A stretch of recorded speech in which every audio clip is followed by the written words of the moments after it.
E Rossella Libra, il nuovo vice sindaco di Porto Empedocle, che stamani Ida Carmina, prima cittadina, ha nominato. La Libra ha accettato l'incarico innanzi al segretario generale, laureata in giurisprudenza, si occuperà di affari generali, contenzioso e quant'altro necessita. Rossella Libra ha anche partecipato alle scorse elezioni nella lista di 5 Stelle. Ho colto l'occasione per dare spazio a una donna, giusto in prossimità della festa delle donne, e visto anche un po' l'appello che si fa a livello internazionale per la valorizzazione della componente femminile. Noi abbiamo Rossella, che è stata la quarta nella lista del Movimento 5 Stelle, dico una pentastellata ad hoc, e fra l'altro una persona molto in gamba, preparata, determinata, nonostante la giovane età, e anche l'aspetto esile di una gran forza, e c'è bisogno di donne forti in questo paese, oltre che di uomini che sappiano portare avanti bene le cose. Quindi con grande entusiasmo la accolgo nella mia giunta e la ringrazio per aver dato la disponibilità in questo periodo così difficile per la città, ma per tutto il mondo, diciamo, non solo per la città, e sono sicura che si metterà a disposizione a 360 gradi. Sì, intanto colgo l'occasione per porgere un cordiale saluto a tutti i cittadini empedoclini. Diciamo che questa mia nomina per il conferimento dell'incarico era stata da tanto tempo attesa da molte persone. In realtà il sindaco me l'ha proposto diverse volte sin dall'inizio del suo mandato, ma sono stata io personalmente, vuoi per motivi personali e di studio, a non accettare. Adesso penso che sia arrivato il momento di accettare tale incarico, ritenendo doveroso, oltre che rispettoso nei confronti della popolazione, portare avanti l'impegno che io stessa avevo preso nelle ultime elezioni amministrative, essendomi candidata anche al Consiglio Comunale con la stessa Ida Carmina. Dunque spero di poter svolgere nel migliore dei modi l'incarico che mi è stato conferito, considerato anche le difficoltà e le condizioni economiche in cui si riversa il Paese, di essere soprattutto all'altezza delle aspettative di tutti, perché al di là dei ideali politici ritengo che tutti i cittadini abbiano una pari dignità sociale, tutti siano uguali davanti alla legge e debbano essere trattati tutti allo stesso modo senza distinzione alcuna. Sindaco, come risponde alle polemiche su Ciuccafa? Lei avrebbe annunciato dei finanziamenti che in realtà sono inesistenti, mi riferisco alla nota dell'UDC, a qualche altro commento dall'ex sindaco Guarracci e anche altri.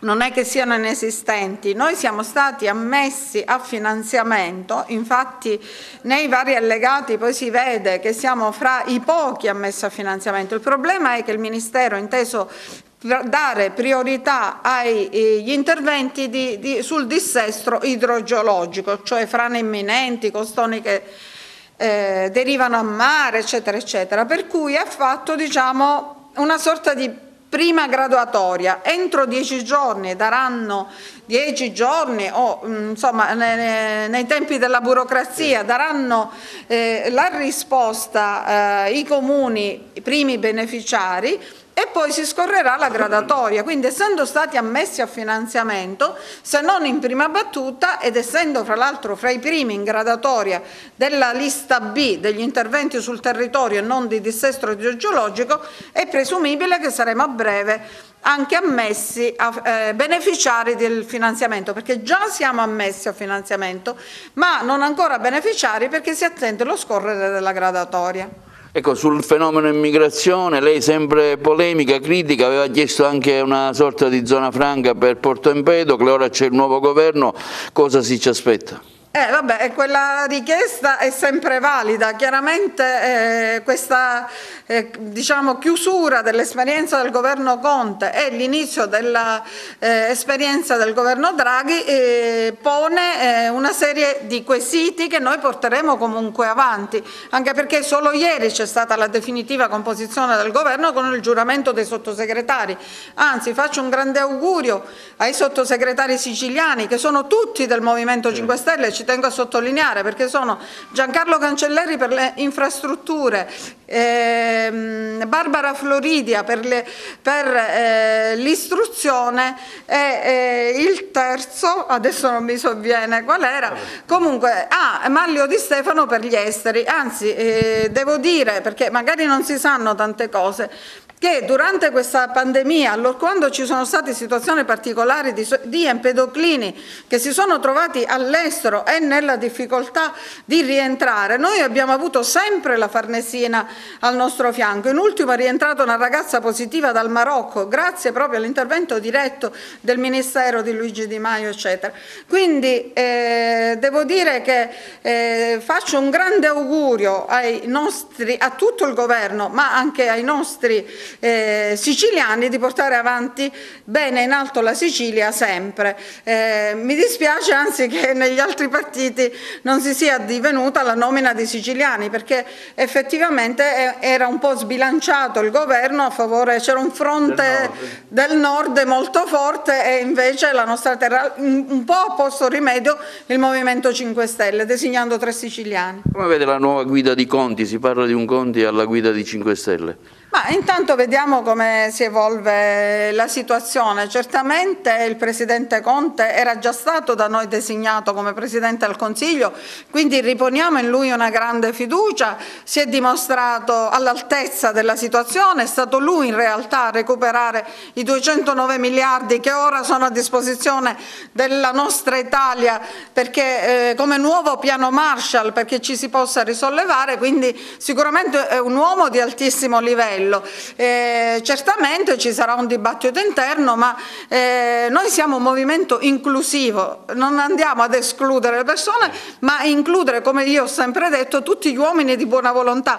Quindi ben venga anche il Presidente Conte e sarà certamente aperto un dibattito, un dialogo, ma non sono sicuramente negativa da questo punto di vista. Si ricandiderà? Intanto sono il sindaco, ora vediamo che cosa succede, non sappiamo neanche quando saranno le nuove elezioni. Certamente è da dare continuità a questa amministrazione. Abbiamo fatto un'operazione verità e di risanamento molto forte e pesante, perché la situazione era davvero molto molto grave, forse ben più di quanto si sia percepito all'esterno. Siamo riusciti bene o male a recuperare, c'è una certa serenità nonostante ancora c'è qualche scricchiolio, ma era un assestamento difficile e ora davvero si può partire. Nel frattempo abbiamo anche tante cose in itinere, aspetto la risposta per esempio su un finanziamento di oltre 2 milioni di euro sul waterfront che porterà la pista ciclabile già messa al Lido, realizzata al Lido, lo porterà dalla Torre di Carlo V fino proprio al Lido Azzurro. C'è il proseguio della Via Roma, quindi la realizzazione completa della Via Roma. Ora ci hanno inviato 375.000 euro il Ministero degli Interni, proprio a fronte delle battaglie fatte la scorsa estate per rivendicare non solo il ruolo di Porto Empedocle, ma anche la necessità che questo Paese venga ristrutturato. Quindi noi lo consideriamo una goccia nell'oceano, però è già significativa. Giusto ieri ho mandato al Ministero una prima lista, una prima bozza di interventi immediati che faremo nel territorio, che serviranno a ristabilire situazioni, magari il completamento del campo sportivo, la caserma dei carabinieri, eccetera, eccetera, ma saranno anche una fonte di lavoro per la città e per gli empedoclini. Quindi tante cose sono in fieri e io non vorrei che venissero sprecate senza la continuità dovuta, eccetera, perché effettivamente anche in questi 5 anni io mi sono fatta dei riferimenti che, devo dire, hanno sempre accolto le mie istanze. I famosi 5 milioni che sono arrivati con emendamento specifico per Porto Empedocle e per gli altri comuni che si trovavano in questa stessa impasse che ancora non si è definita, quindi noi aspettiamo un minimo di 2,8 milioni circa dal Ministero, che potrebbero arrivare fino a 6. Questa impasse che non si è definita, noi siamo riusciti a superarla grazie al fatto che al governo c'è stato qualcuno che ha ascoltato Ida Carmina. Quindi è evidente che, come si dice, i primi 5 anni servono di semina, gli altri 5 per raccogliere. Certamente comunque anche noi nel movimento abbiamo tante belle figure, però dico, non vogliamo perdere quello che si è fatto finora e tornare indietro.